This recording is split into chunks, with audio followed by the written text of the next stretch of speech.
All right, welcome to this Masterclass Explainer. Today, we're going to break down the absolutely crucial pharmacokinetic parameters you literally have to master for your MD pharmacology exams. If you're gearing up for long answer theory writing or trying to prep for those intense Viva sessions, you are in the exact right place. We're going to take these dry, fundamental mathematical concepts and show you how they translate directly into real-world patient care. So let's dive right in. Why do we actually care about all these math-heavy parameters? Well, it all comes down to patient survival, right? If you give a patient too little of a drug, the treatment just straight up fails.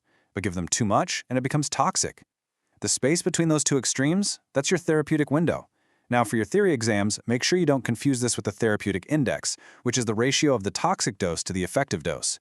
The only way we keep our patients safely inside that therapeutic window is by deeply fundamentally understanding pharmacokinetics. Okay, here's our syllabus for today's journey. First, plasma protein binding. Second, volume of distribution. Third, clearance and half-life. Fourth, first versus zero-order kinetics. Fifth, we'll look at a clinical application using warfarin. And finally, a high-yield exam summary. Let's go. Section 1. Plasma protein binding and displacement. Okay, so when a drug first enters the plasma, a pretty big fraction of it might actually bind to proteins. Keep this memory anchor in your head for the exam. Plasma albumin binds mainly acidic drugs, like NSAIs, while beta-globulin and acid glycoprotein bind the basic drugs. The absolute core concept for your short notes here is that only the unbound or free fraction of the drug is pharmacologically active. This is huge because seemingly tiny differences in protein binding, say 99.5% versus 99.0%, can actually cause massive, dangerous swings in the amount of free active drug floating around. And this brings us to a classic, super high-yield Viva question, the danger of displacement. Sulfonamides are notorious for this because they occupy about 50% of albumin binding sites. Imagine you give a sulfonamide to a premature neonate. It competes with and actually displaces bilirubin right off the plasma albumin. Because a premature baby's liver can't clear that bilirubin effectively, the unbound bilirubin just crosses right over their immature blood-brain barrier. The result? Kernicterus. It's a highly toxic, permanent staining of the basal ganglia. It's a disastrous outcome that you absolutely need to remember. Section 2. Volume of distribution, or VD. You absolutely must memorize this formula. VD equals Q divided by CP. Basically, VD is defined as the volume of solvent that will contain the total body content of the drug. That's Q at a concentration equal to what we can measure in the plasma, which is CP. Now, remember, VD is an apparent volume. It links the total amount of drug in the body to its concentration in the plasma, but it doesn't always represent a true physical anatomical space. Actually, think of VD more as a dilution factor rather than a physical room. Take insulin, for example. It has a VD similar to plasma water, but it actually acts on receptors exposed to interstitial fluid, not the plasma itself. Now, check out how we can classify drugs based on their lipid solubility. This is key because it dictates both their volume of distribution and their ability to penetrate the blood-brain barrier. Lipid-insoluble drugs, think heparin, are mostly stuck in the plasma and interstitial space. They don't cross the blood-brain barrier, so they have a really small VD. On the flip side, highly lipid-soluble drugs like morphine, haloperidol, and phenytoin reach basically all compartments. They dive into body fat, breeze right past the blood-brain barrier, and result in a massively large VD. From a clinical perspective, this right here is your gold star applied pharmacology point. If a patient overdoses on a drug with a really high VD, like morphine or a tricyclic antidepressant, hemodialysis is not going to help you. Why? Because the drug is literally hiding out in the tissue fat. It's not swimming around in the blood where the dialysis machine can actually filter it out. Section 3. Clearance and half-life. So total clearance, or CL-TOT, is the fundamental parameter that describes how a drug is eliminated. The formula is simply the rate of drug elimination divided by the plasma concentration. For your long answer essays, remember to mention that this total clearance is the sum of both renal and hepatic clearance mechanisms working together. Clearance is incredibly important because it dictates the steady-state plasma concentration. This is an absolutely vital piece of the puzzle when you're calculating exact dose rates for a constant IV infusion.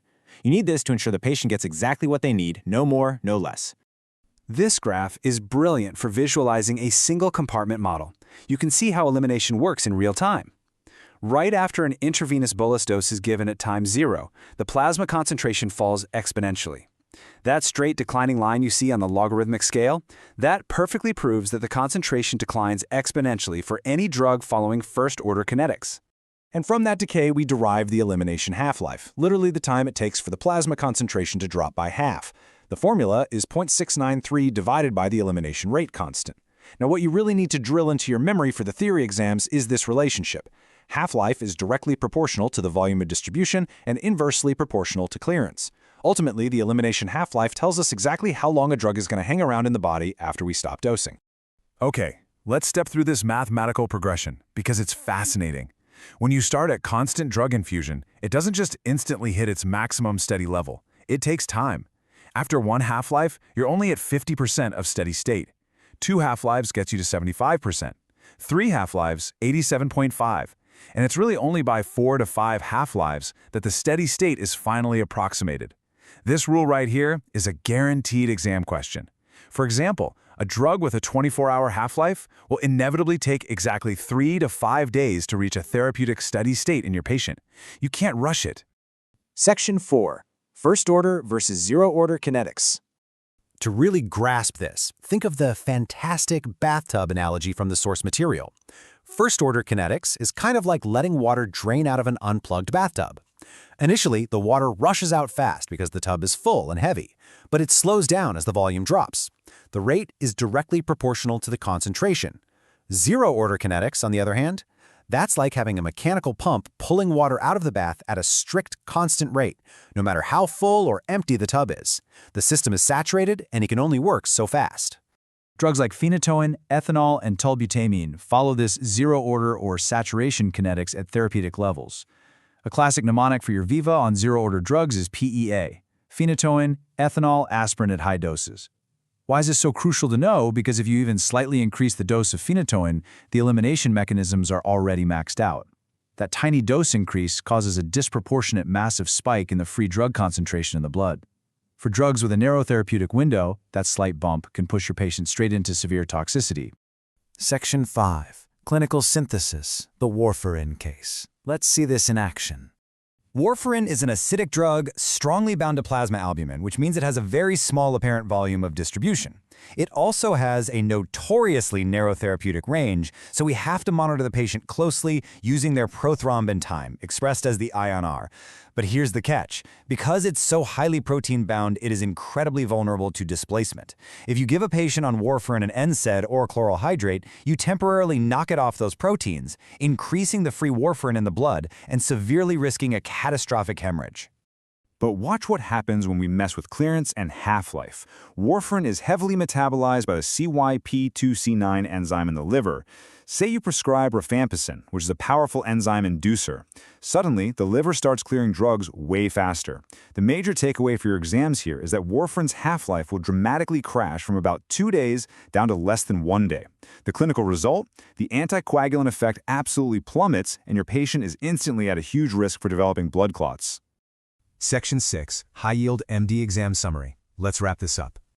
You need to memorize these exact clinical correlations. 1. Displacement of bilirubin by sulfonamides causes kernicterus. 2. If you need to hit a target therapeutic concentration instantly in an emergency, your loading dose relies entirely on the volume of distribution, L equals C target times VD. 3. Clearance dictates the final steady state concentration, but reaching that steady state takes exactly 4 to 5 half-lives regardless of the dose you give. And finally, if a patient overdoses on a drug with a massive VD, like morphine, do not bother reaching for hemodialysis because the drug is in the tissues, not the blood. All right, you now have a rock-solid foundation for your exams. But I want to leave you with this final, somewhat provocative thought. As modern medicine shifts heavily toward massive antibody drugs and biopharmaceuticals, these new agents are coming with unbelievably long half-lives and incredibly low clearance rates. How do these giant macromolecules bend or even completely break the traditional mathematical rules we just established today? It's like a giant puzzle, and it's something you really need to think about as you start applying everything we just covered. Good luck with your studying.